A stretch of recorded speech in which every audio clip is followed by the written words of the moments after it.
Well, I'd like to welcome everyone to what I think promises to be a robust and stimulating conversation here over the next 75 minutes. So thank you so much for joining us. We're going to be talking about a topic, flow, that has had tremendously important impact upon thousands of lives, perhaps even hundreds of thousands of lives, even perhaps millions of lives.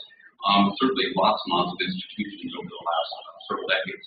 Following a quick introduction of our speakers, we're going to open this up to a free-roaming Q&A forum, so just feel free to ask any questions you like of Professors Csikszentmihalyi and Nakamura about flow, in particular flow research and applications in learning, leisure, and creativity. Now for a couple of introductions of our guests here. Professor Nakamura, Jeanne Nakamura, you see her up there. She has her PhD from the University of Chicago. She is an assistant professor in the School of Behavioral and Organizational Sciences at Claremont Graduate University in Claremont, California. She co-directs the Positive Psychology Concentration and the Quality of Life Research Center at Claremont. She's published a number of articles, lots of great books over the last several years, and is a very active and important scholar in positive psychology. Mihaly Csikszentmihalyi, you see him there as well. He's the one with the beard. He also holds a PhD from the University of Chicago. He is Distinguished Professor of Psychology and Management at Claremont Graduate University, and he is founding co-director of the Quality of Life Research Center, which is a nonprofit research institute that studies positive psychology, that is, human strengths such as optimism, creativity, intrinsic motivation, and responsibility. He is clearly one of America's best-known and most influential intellectuals. And in addition to that, is also just a prince of a man. And a model like that. While best known for his bestseller, Flow, which I'm sure many of you are familiar with, his work has had a long and meaningful impact on multiple disciplines and has done great good for many individuals and for our culture.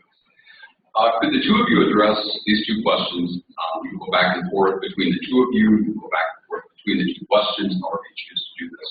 But for those who may not be fully familiar, could you provide a thumbnail of this concept that around the world is known as flow? And the other question is, could you indicate some of the current flow research and applications, some things that are currently going on right now for research and applications of flow? And then we'll open it up for questions.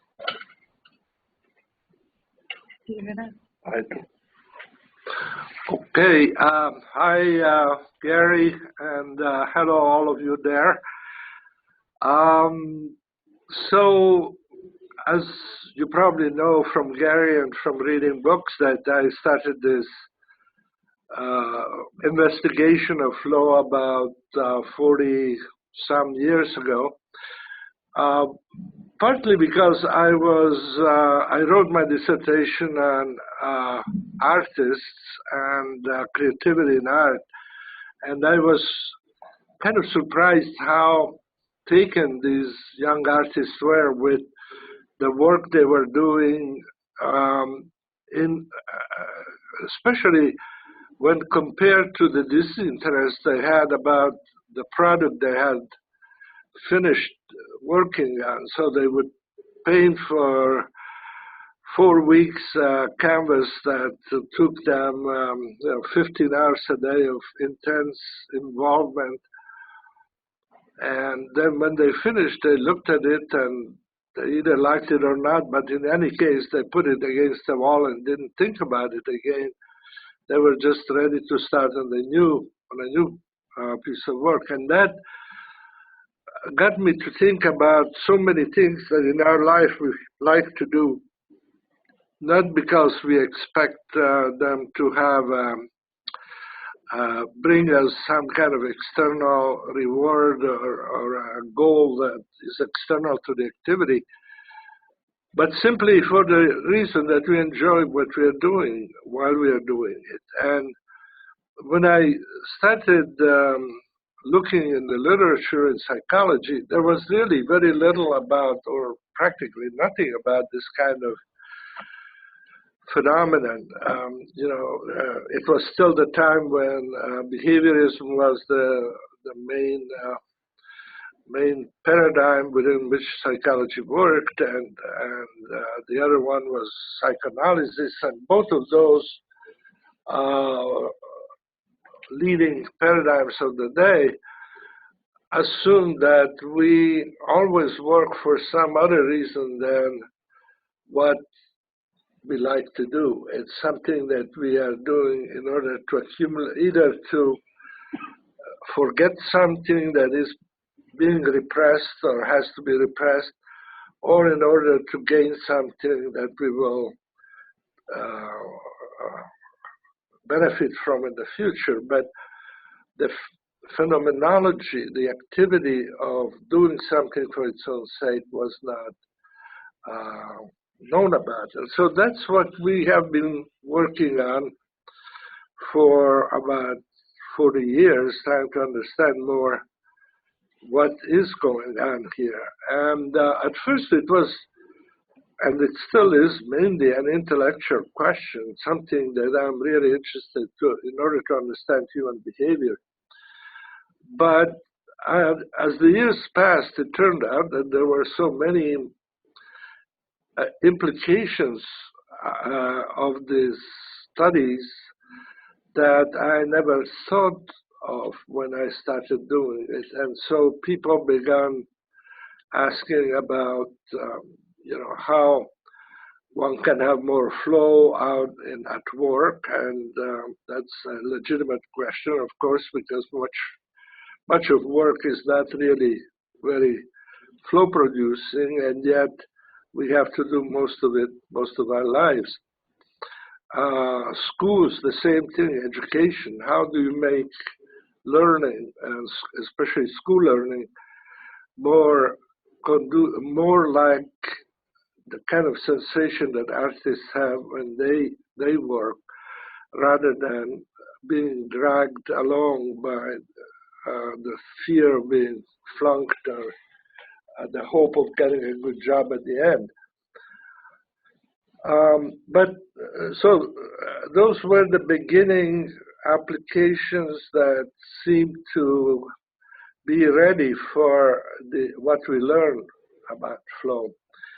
But since then, there have been car makers who want to build flow cars, that is, cars where you can enjoy the driving when you get into a traffic jam or when you have a long drive to do. Others,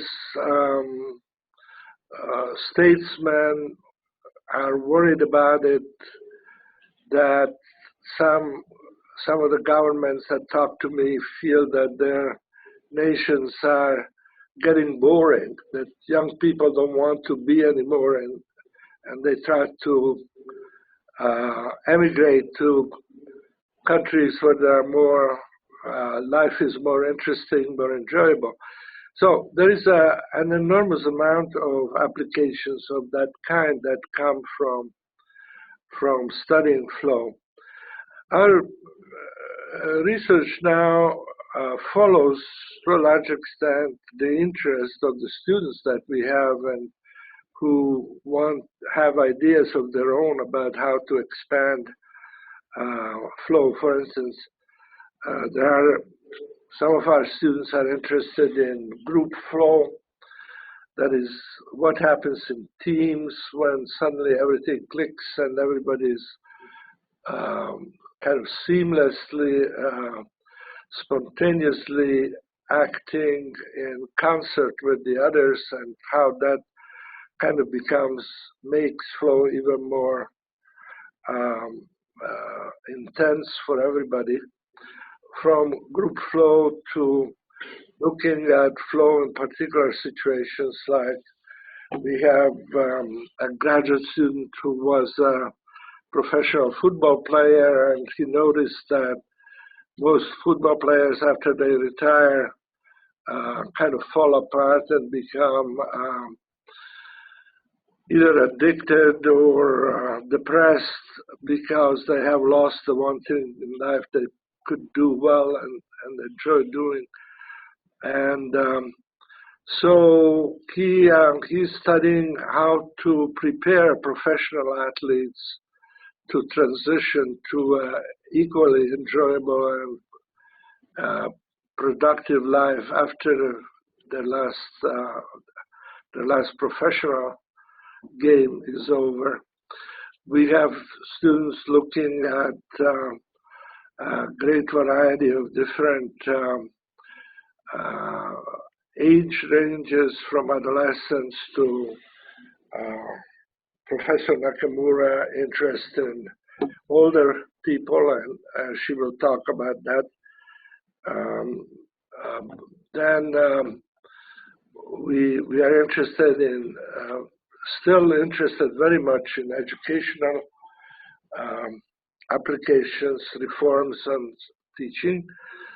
But we are also continuing doing studies ranging from looking at people who play internet chess and how their enjoyment of the game changes depending on the opponent that they're playing, the discrepancy in skill level between the two players. And that's a nice research because the former student who worked on it, Sami Abu Hamdeh, has gotten in 1 week about 1,000 players on the internet agreeing to play chess, and within weeks we had an enormous number of games, and we could test certain hypotheses about enjoyment relative to the challenge skill balance between the players, which happens in real natural time instead of in an experimental situation. And yet it's controlled almost as much as an experiment. Then we have been beginning again to do studies using the experience sampling method, which allows us to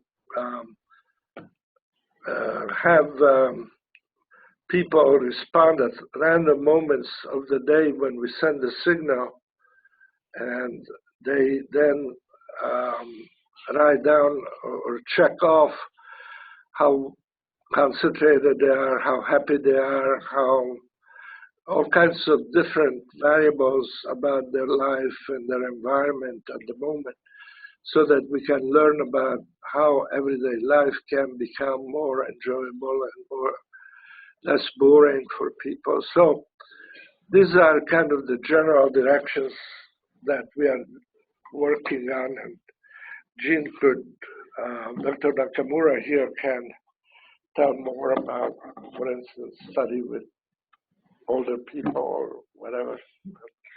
Hi, everyone. We're in the unusual position of looking at your backs. So I thought I'd say a little bit more about Sammy's study, maybe. Okay. Yeah. So Mike gave you the backstory of the flow research, and I think the study that he just mentioned of internet chess is kind of an intriguing one.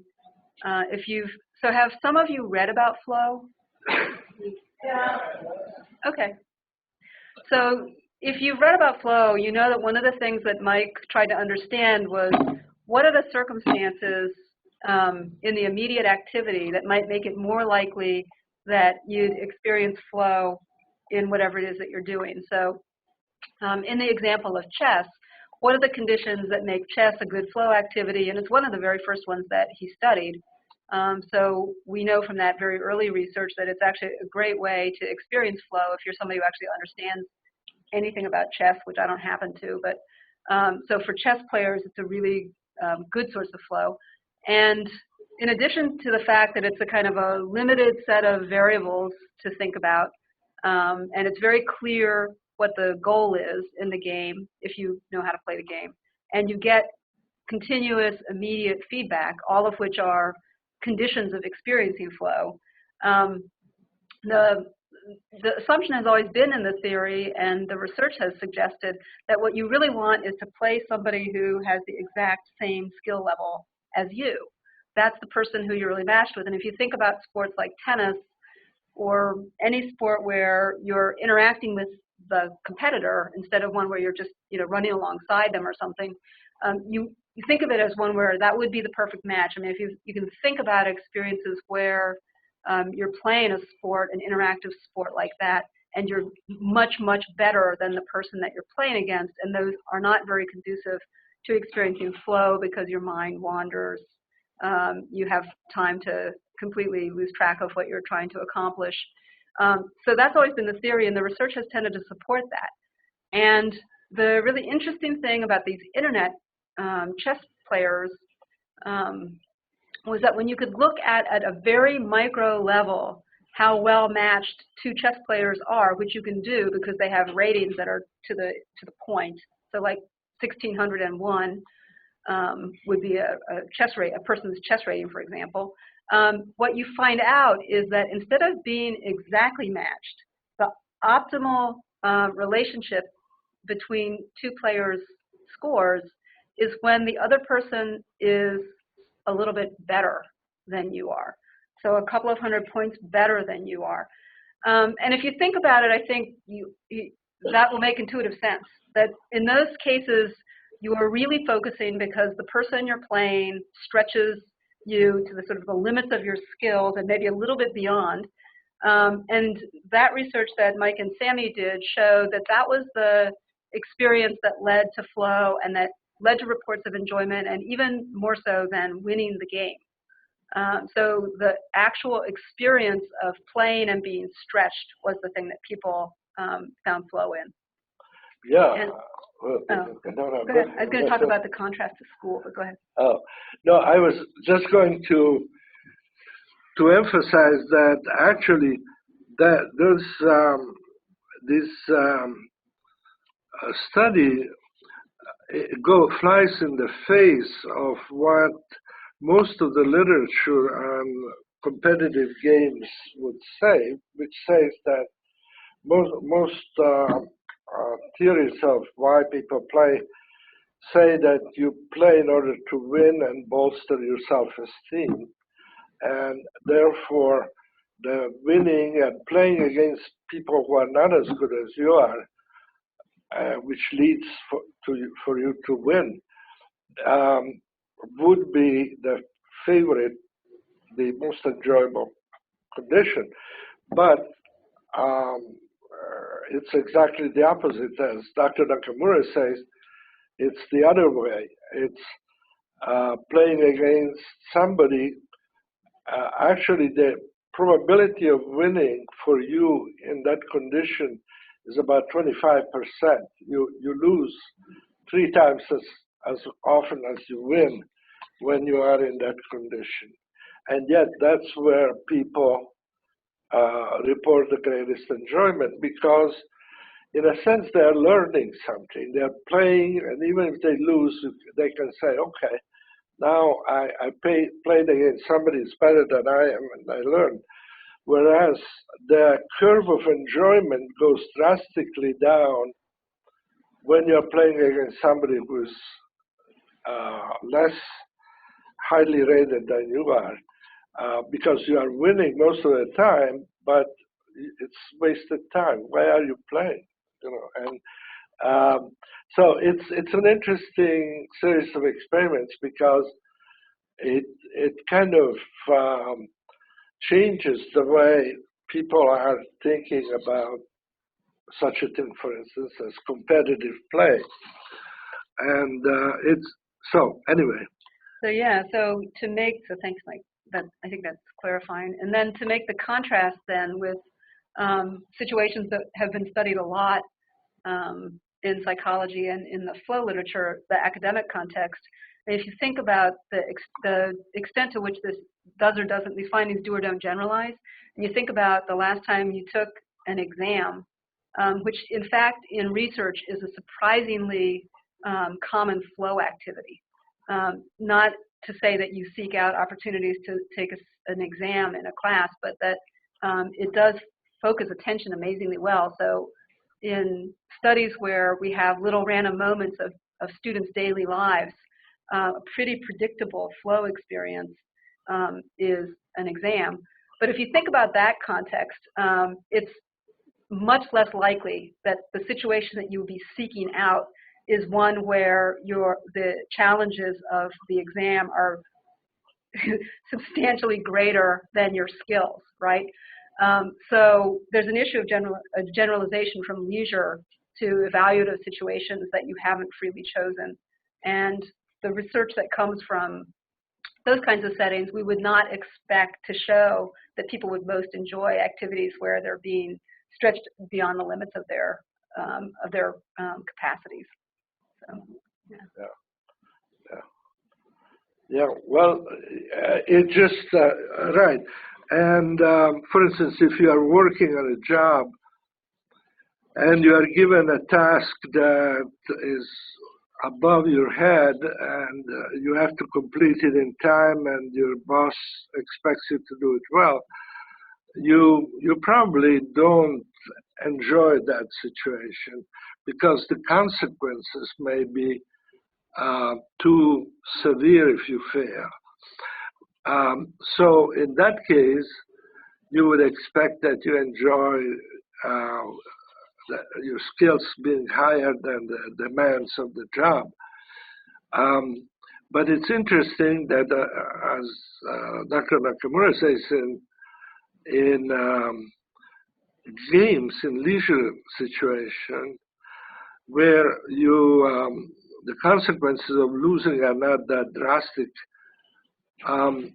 you don't like to win as much. You prefer to stretch yourself and learn from somebody better.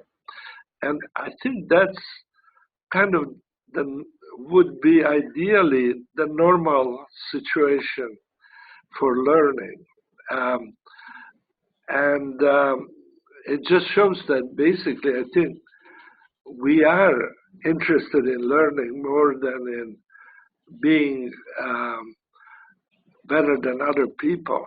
It's just that unfortunately in life, when you are in a job or even in school, if you are not up to the demands of what people expect from you, then there are consequences that make you want to avoid being over your head in something, and so you prefer to play it safe, so to speak. But that's not the normal human condition, and I think that's an important thing to think about. But maybe we're going too much in detail, Gary, huh? No, that's great. This is a great foundation. Let's open it up for questions. So any questions or comments that anyone would like to make about flow, research, applications to leisure, learning, creativity?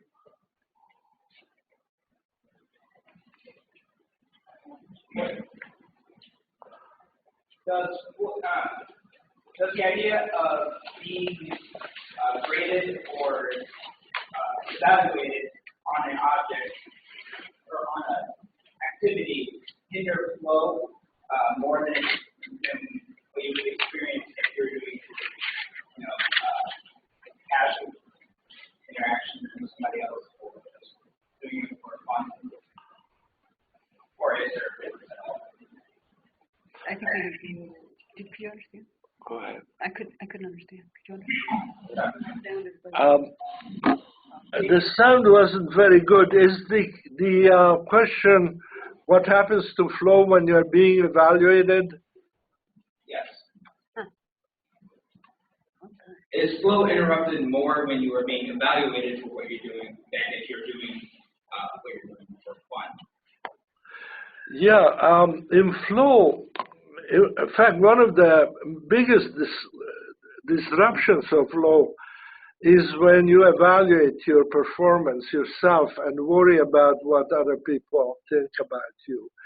So in flow, you try to avoid questioning yourself and questioning your performance. You pay attention to the performance and you are trying to do it as well as possible. But the moment you say, oh my gosh, I'm not doing this too well, that is an interruption that makes it very hard actually to concentrate on the activity. after that. So, for instance, surgeons are doing let's say, we studied open heart surgeons, and when they operate, they exclude any kind of, they learn to exclude any kind of doubt or concern about what may happen to the patient. They just try to do the thing as precisely as possible, and if by chance there is some mistake, the scalpel hits something that's not supposed to touch, instead of saying, oh my gosh, what I am doing, you say, okay, how can I now correct this, and I have to cut closer to this tissue rather than going farther to the other side, and you try to correct the activity, yes, but without thinking about yourself as being implicated or perhaps failing in the activity, because that we find that it's one of the major obstacles for people to experience flow is excessive self-consciousness, and self-doubt or concern about other people's judgment of their performance.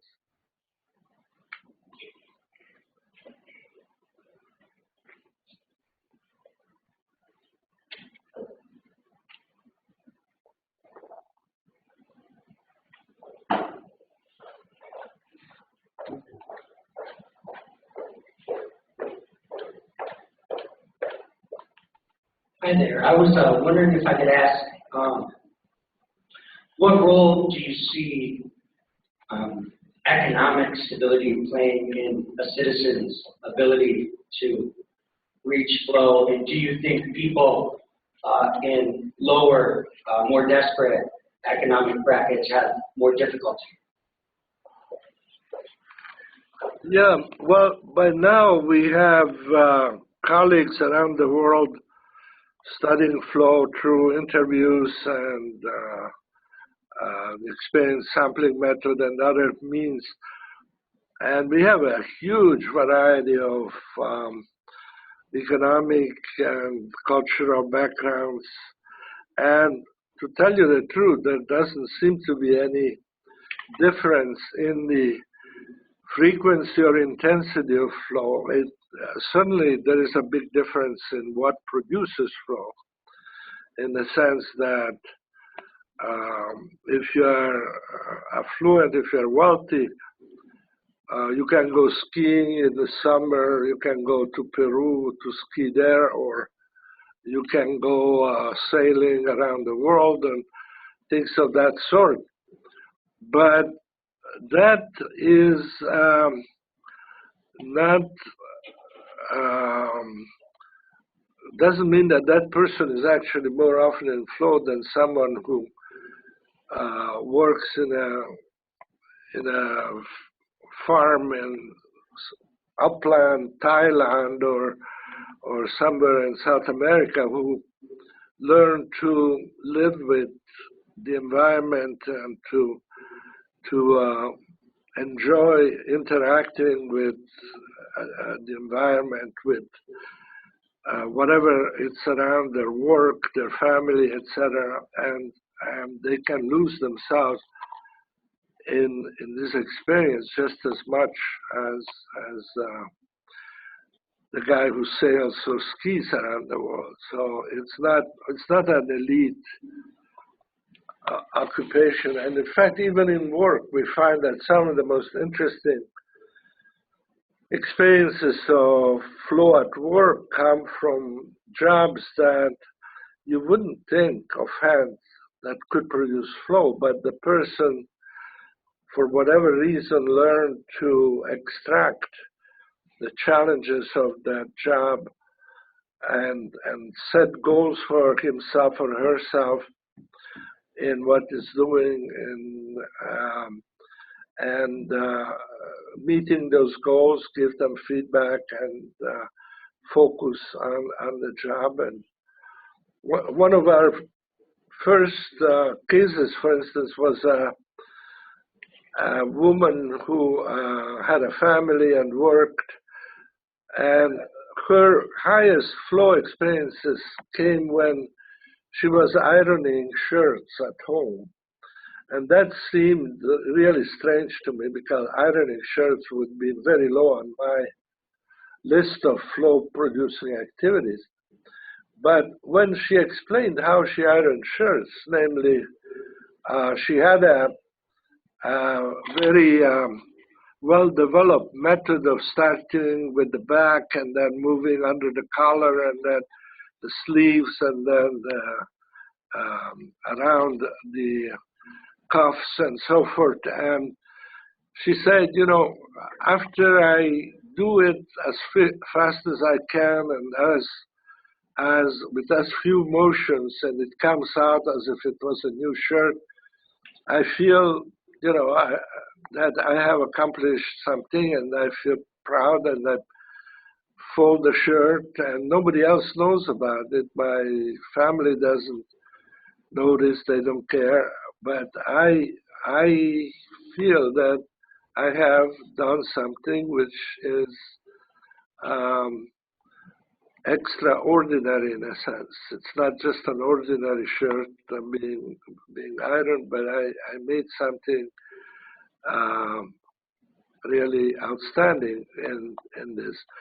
So there are so many ways of changing even potentially really dull things, and ideally, of course, you would have the activity being flow producing in itself and the person also able to get flow from everything. That's kind of the ideal, but if you can't get it from the activity, you can find it in the activity yourself if you look for it.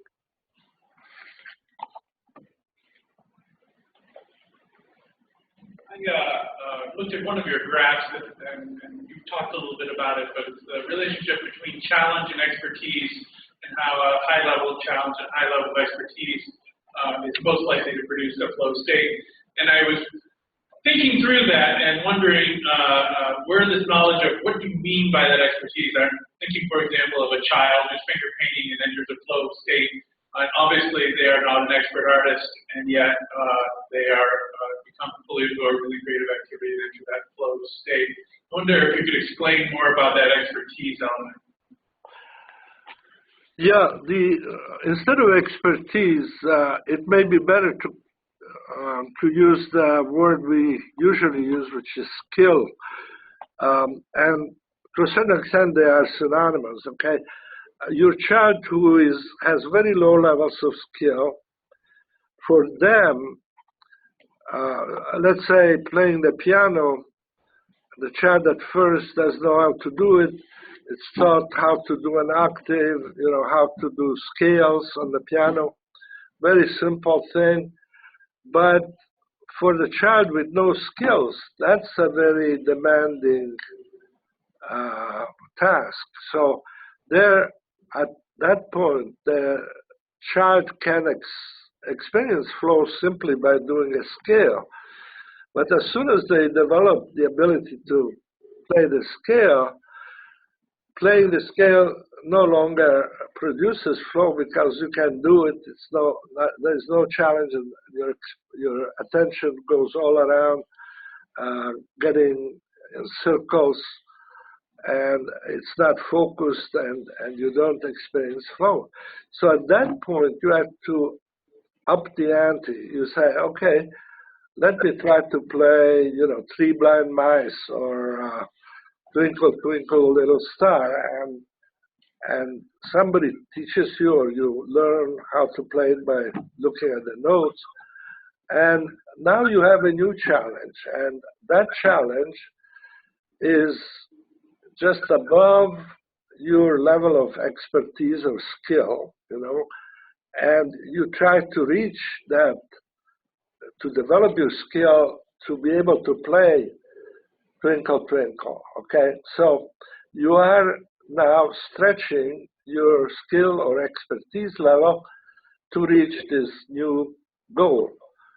You do that, and you do it a couple times, and you feel good. But now, again, you can do it too easy, It's no longer flow, it's kind of boring. So now you have to set a new set of challenge to which you try to develop expertise to match. And of course, eventually, after thousands and thousands of tries, you become a good piano player and you are a real expert. And at that level, you can play, Chopin, and you can play Schubert, and you can play whoever else, and get a real enjoyment from that. But that's kind of the learning curve in which flow keeps you always trying to up either your challenges or your skills. And that, in that sense, the motivation to experience flow is one of the main motives for learning anything, whether it's piano, history, mathematics, you have it. If you can get kids started in that trajectory of getting back into the flow channel by either increasing skills or increasing challenges, so that you can stay in that zone of optimal experience, then you got a kid who, or a person who is going to learn by herself, because there's no, it becomes a self-increasing, complexifying process that the person wants to continue in order to stay in flow. And the only way it can do that is by increasing one or the other. Does that make sense? Yes, thank you.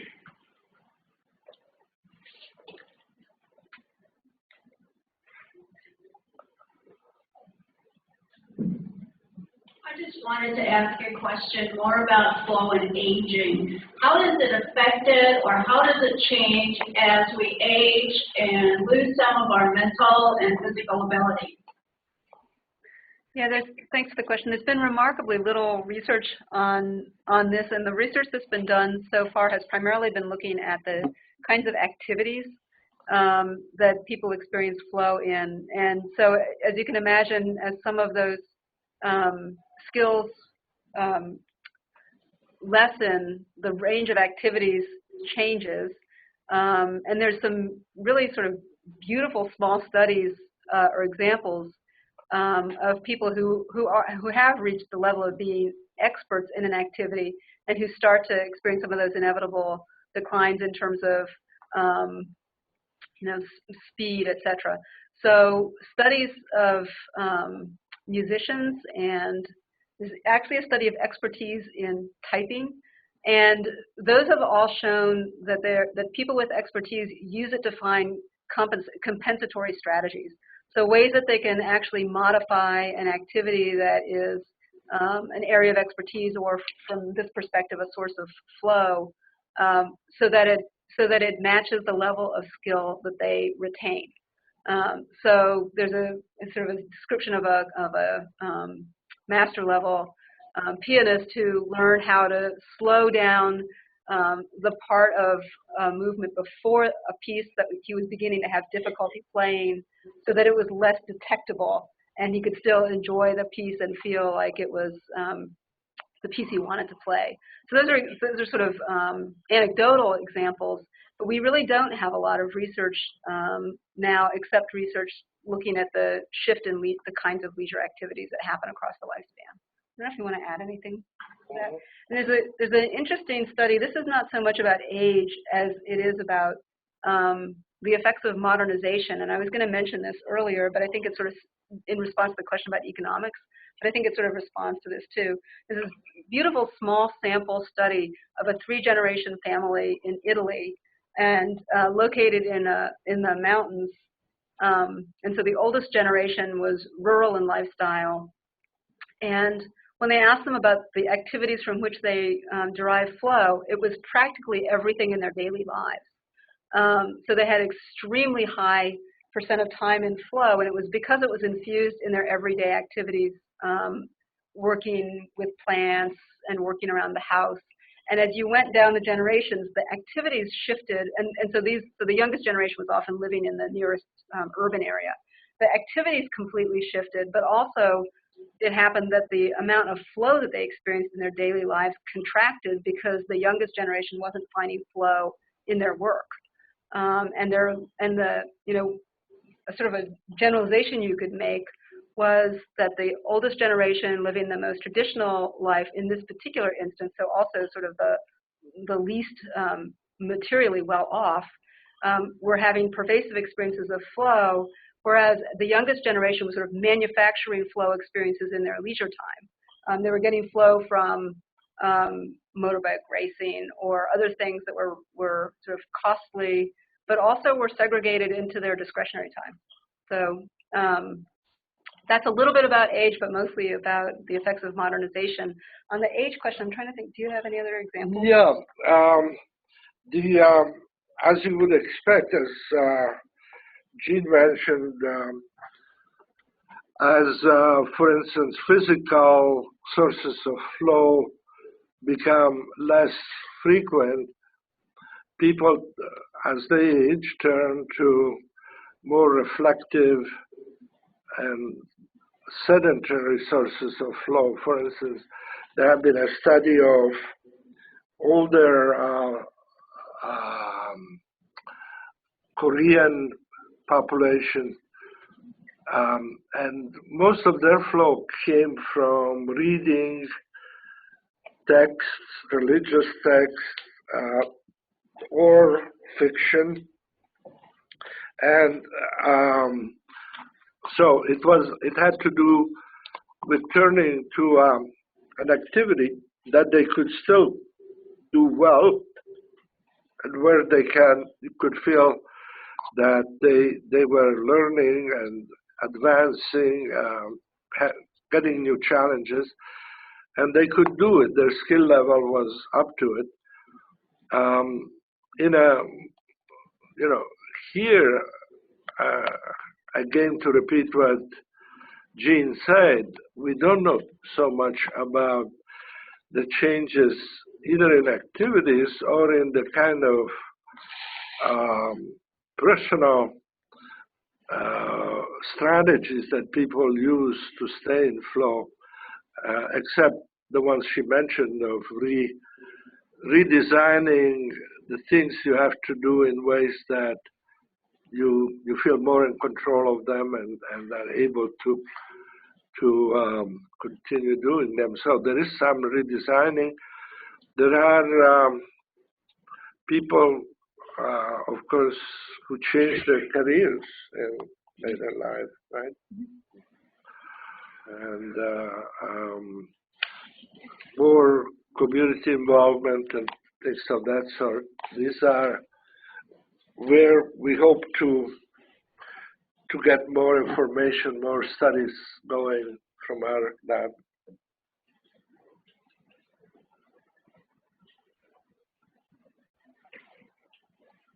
Hi, I am a biology teaching major here at UNI, and I understand that reaching flow can be different for everyone, but is there something that teachers should do in their classrooms that promote their students reaching flow, or are there just things that we should be doing in the classroom to help our students reach this type of learning? It's about experiencing flow in classes. She's a biology teacher, or training to be a biology teacher. Oh. All the pedagogy stuff is relevant. You want to talk? Yeah, biology is generally one of the subjects that students in high school tend to find more flow than in others, partly because flow is much more likely to occur when you work with a team, and biology lab, like other science labs, allow students to work together and to learn from each other and to question each other and to joke around and alleviate the otherwise kind of stern demeanor that you have to have in school. So biology is not a bad subject compared to some of the more abstract subjects like, unfortunately, for instance, one of my favorite subjects is history, but it is the least flow-like for students in the United States. I mean, history is not, and also the pedagogy of lecturing is one of the lowest. It's lowest in flow. There, almost everything is better. Individual work, group work, lab work, tests, like Jeanne said, even tests are more flow-like and than listening to a teacher. That is unfortunately, and that's what most classes are about. I mean, the majority of classroom teaching in high school is still listening to a teacher, and that's not, it's very difficult to produce flow that way.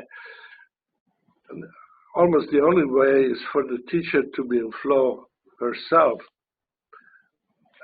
That communicates somehow to the students, but it has to be genuine. Many teachers try to make the subject matter interesting by kind of playing, joking and having tricks up their sleeves. But that doesn't really communicate that well. But if the teacher really enjoys the subject he or she is teaching, if they do, that does communicate and does produce a kind of at first a kind of a strange response saying, how can you really love math? Or how can you get so interested in language? But after a while, if the teacher really is interested and communicates that enthusiasm, that the students begin to want to learn more, and then they become, they start self-motivating, and that's the way to go. But it's not easy, though.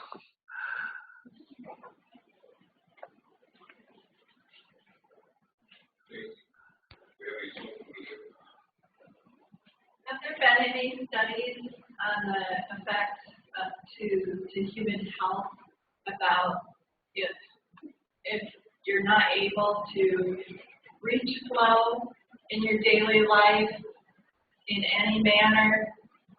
If you're just so constantly, our society, especially in the U.S., is so stressed out and so busy that so many people are never finding time to really be in flow, that I have to imagine there's some impact on human health.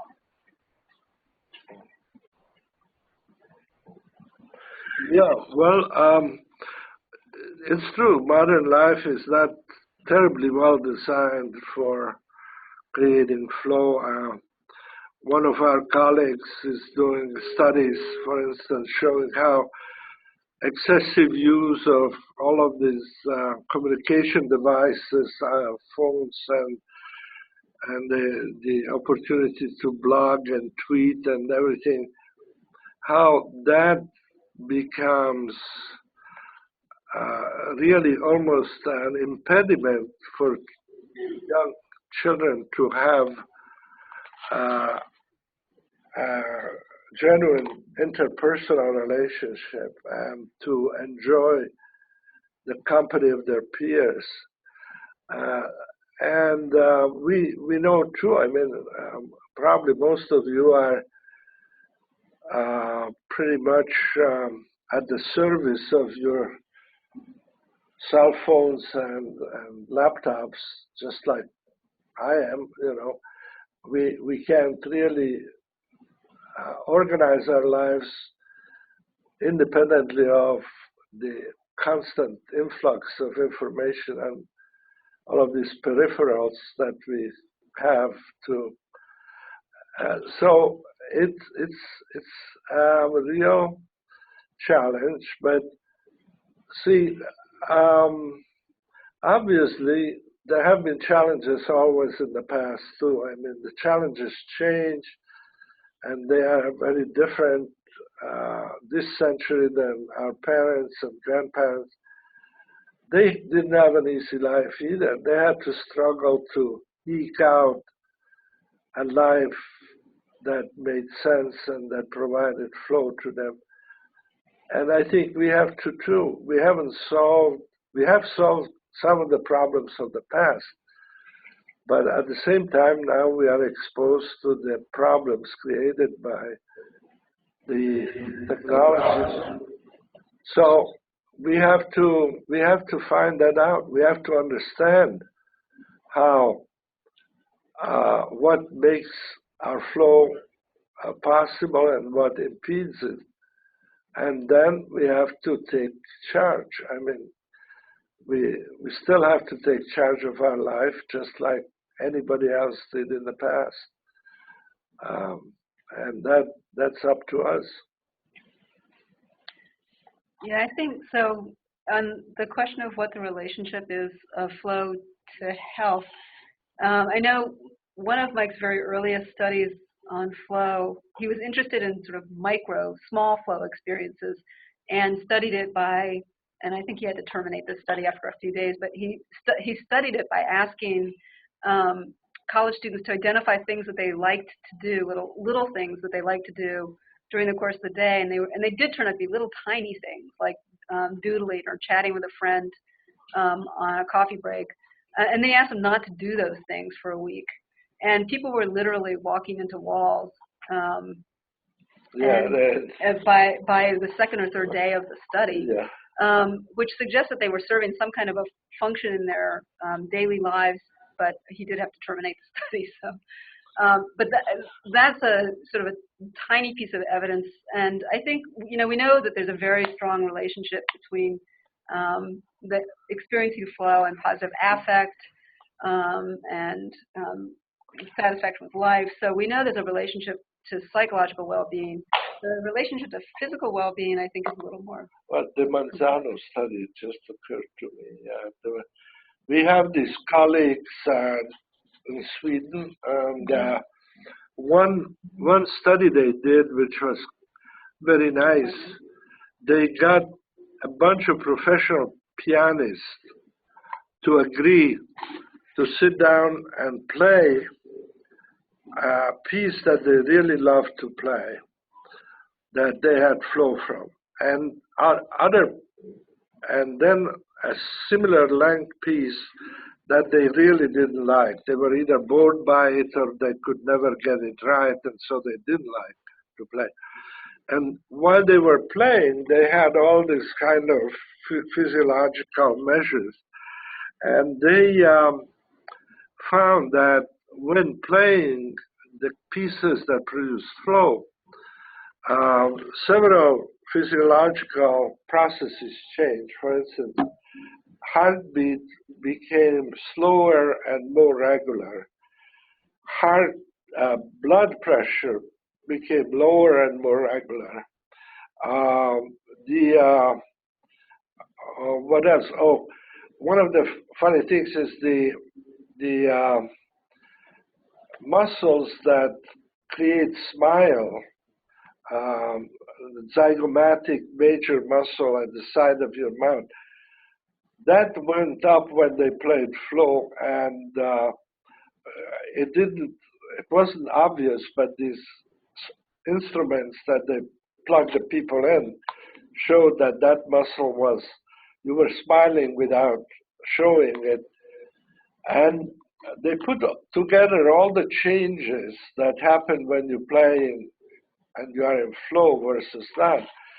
And they came up with a conclusion, these people who are medical people, not like us, we are just psychologists, but they end up saying that these are all signs of a healthy life.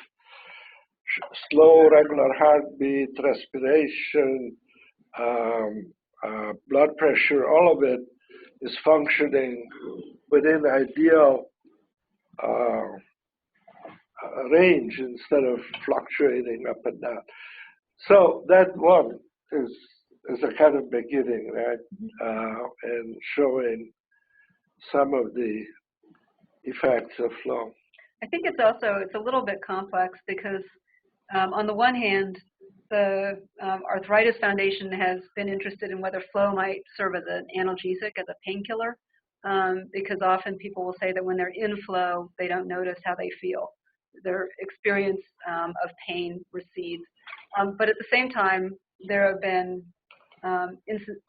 cases of like runners who have seriously injured themselves and have kept running because they were in flow and didn't notice it while they were running. So I mean, those things cut both ways. Yeah. But certainly, if used well, it could be a good analgesic.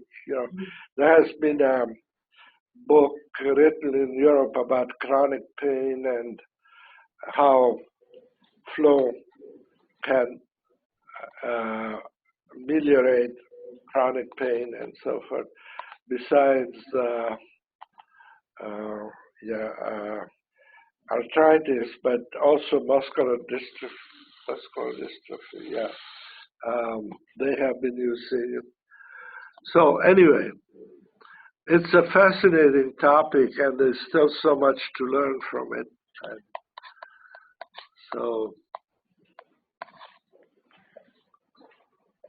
I have a question from the Twitter feed from Promo Film Blurs. The question is, when flow has been dramatically decreased due to a negative event, can flow be recreated easily? Sorry? I couldn't understand that. Sorry, there has been a kind of echo during your question. Could you slowly repeat just the question? I think we heard some of the lead up, but what is the question? No worries. It would be, when flow has been dramatically decreased due to a negative event, can flow be recreated easily? So if there's been a negative event and it's disrupted flow or decreased flow, how can it be reinstated? How? Oh, yeah. Well, everything is within limits. For instance, flow can be a painkiller and can be misused because it masks the pain too much. But if the pain is really, really high, it doesn't, flow can't reorient your attention away from the pain. The pain grabs your attention, and that's what it is. The same thing psychologically. If some really bad event happened, it may be better that you confront it anyway and suffer for a while and try to come to terms with it.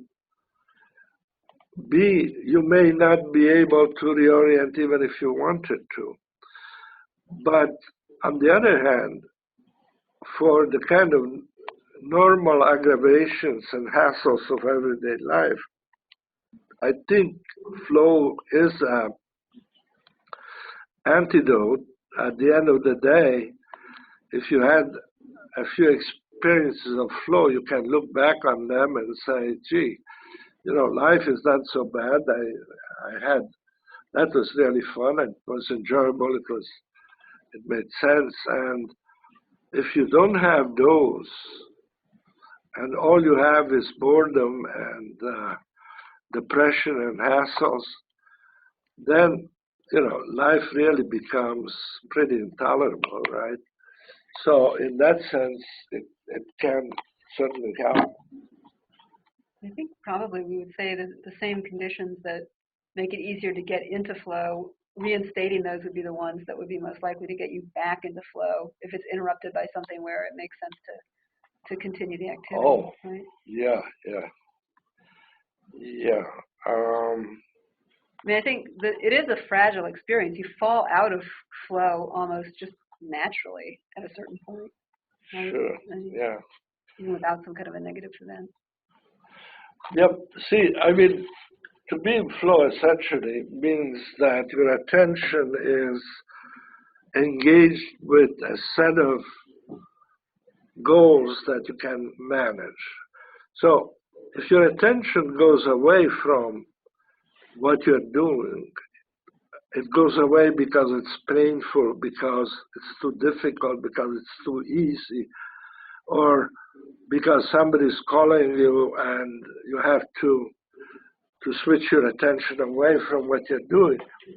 All of those will interrupt flow. So the question is, do you have a good habits for returning your attention, refocusing your attention to what you want to do? And that's one of the major skills that you have to learn, the meta skill of using your attention to controlling your attention so that you can return it to where it should be to get flow from it. And everybody learns. For instance, surgeons, even great surgeons, very famous surgeons, need to get through routines, to almost like rituals, to get focused on the operation. And so if they have an operation at 10 o'clock, 11 o'clock in the morning, they get up in the morning, they wash the same way, they dress in a certain ways, they drive the same route to the hospital. At the hospital, they change, they again wash themselves the same way, then they look at the x-rays of the patient they have to operate on, they discuss the issue with the people around them. By the time the operation comes along, it feels almost like the continuation of something very familiar, very, very well planned out, because everything else built up to it. And so then it's much easier to focus on the operation itself. If you just run in from the street, having had your mind in 20 different directions before, and you have to do an operation, I wouldn't like to be the patient of a surgeon like that, because his mind would not be able to focus on this one task he's doing now, which is cutting into my body, And so that's on a minor, in a much less dramatic way, we all need to learn how to focus our attention, to avoid distraction when we are involved in what we really like to do.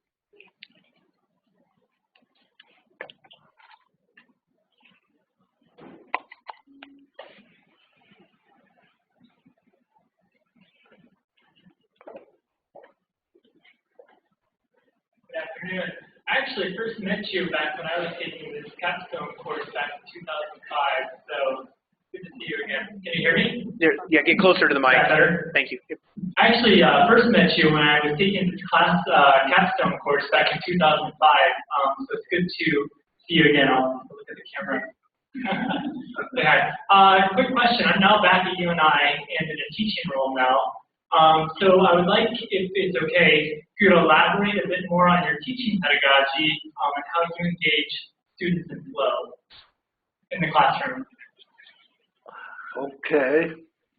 Well, I teach one class on flow, but we are trying, Jeanne and I are trying very hard to to infuse the pedagogy of all the classes we teach with some piece of flow here and there, so that our positive psychology classes are much more interactive, small group, joint research, either the whole class or depending on the size, or smaller groups within the class. And that is a work in progress. We just started this positive psychology program 6 or so years ago, and we are learning as we go.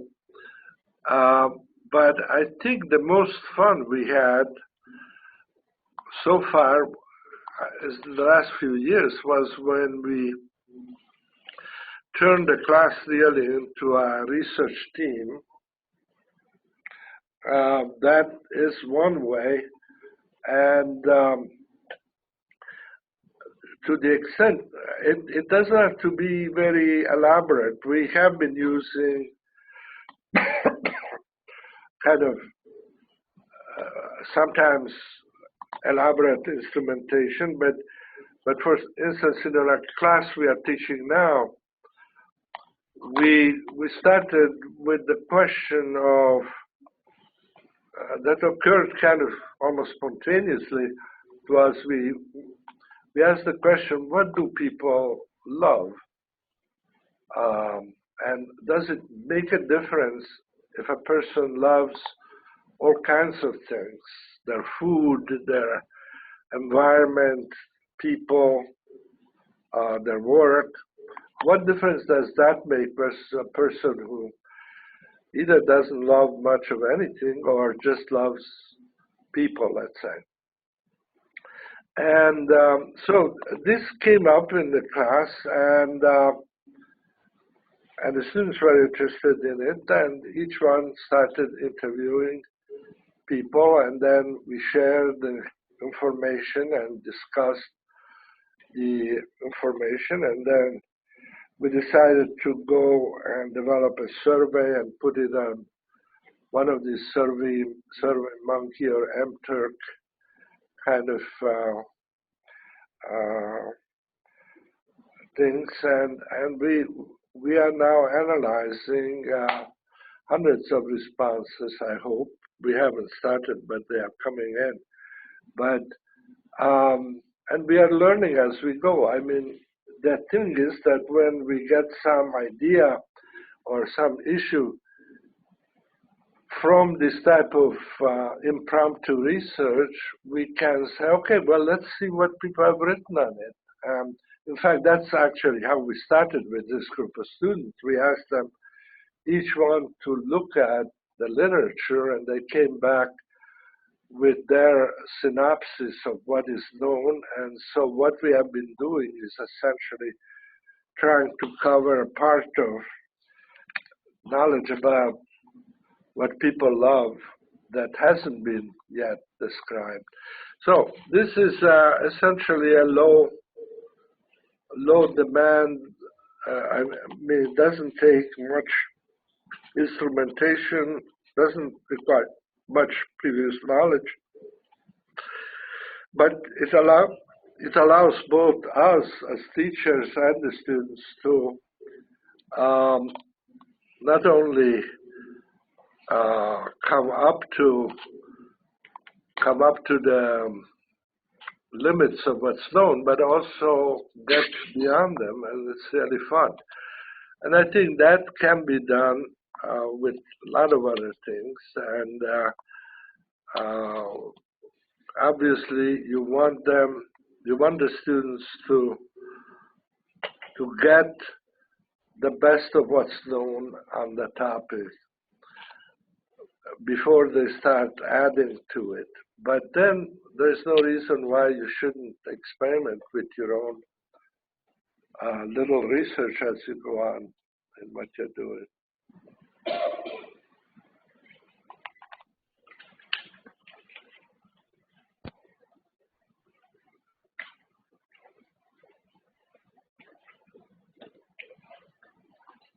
Although I'd like to know if you make some distinctions between the kinds of experience that flow then yields back to. If in leaving flow you return to a video game that's completed versus surgery that was successful and means the surgeon has produced a surviving human, or artistic achievement that leaves behind a durable product versus a musical performance that's ephemeral. Are there differences in these flow experiences when they yield to life situations that are different? Yeah, I think Jeanne is really very interested in looking at the output of a flow activity or experience, namely the amount of meaning it has and the what it adds to the person or the society. And that's obviously, yeah, it's a very important question. But the feeling itself, I don't think it's that different. We find that people conducting a major orchestra afterwards describe their experience not very differently from a person who, for the first time, plunked out a tune on a piano.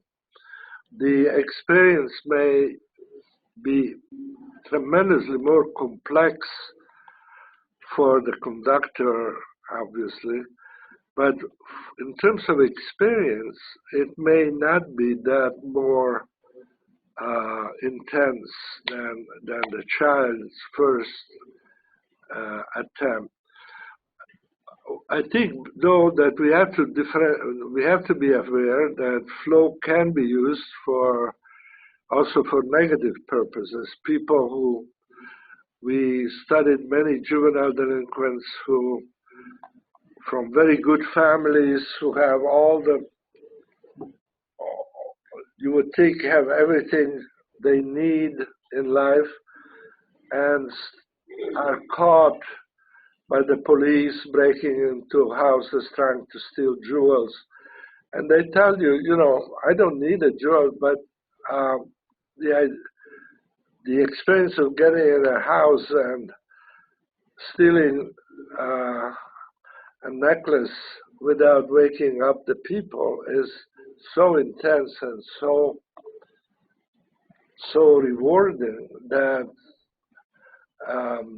you know, if you can tell me something in my suburb of $1 million houses that I can do that's as much fun, as much exciting, enjoyable, and gives me a sense of accomplishment as stealing the jewels, I would do that. But there isn't anything I can do here. Which brings us back to something that Plato, the Greek philosopher, wrote 25 centuries ago, which he said that the greatest task for parents and adults is to teach young people to find, he said, it's translated as to find pleasure in the right things. You have to teach young people to find pleasure in the right things. Well, I wouldn't call it pleasure, but we call it enjoyment or flow, but I think it's true. We haven't learned yet how to really present right things in a way that are enjoyable to students. And if you don't, they may end up finding it in hanging from the trestles of a railroad overpass, you know, or stealing a car to show they can do it, or steal the jewelry, or you know, shoot up some new drug that is supposed to be really fashionable. All of those things have with it some promise of flow.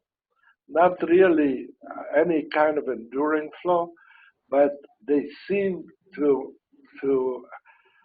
to a young person as to have the promise of making them feel excited and in control of something dangerous, difficult. So anyway, that's a real challenge there. Okay. We have used all of our 75 minutes, plus probably a couple more. Before we wrap up, though, I'd like to recognize students who are in the capstone class, Creativity and the Evolution of Culture. They're really the group that is hosting this. You guys could stand up, I think, and turn around and face the camera so we don't... yeah, turn here. Okay, hi. This isn't all of them by any means. It's an online course this semester, so we don't have a scheduled meeting time. So they found this time to join us today, and they've read your book, Creativity, or at least the bulk of it at this point. Had a lot of great insights and responses to and ideas in response to the reading. So I'm sure they all thank you, and the rest of us thank you as well.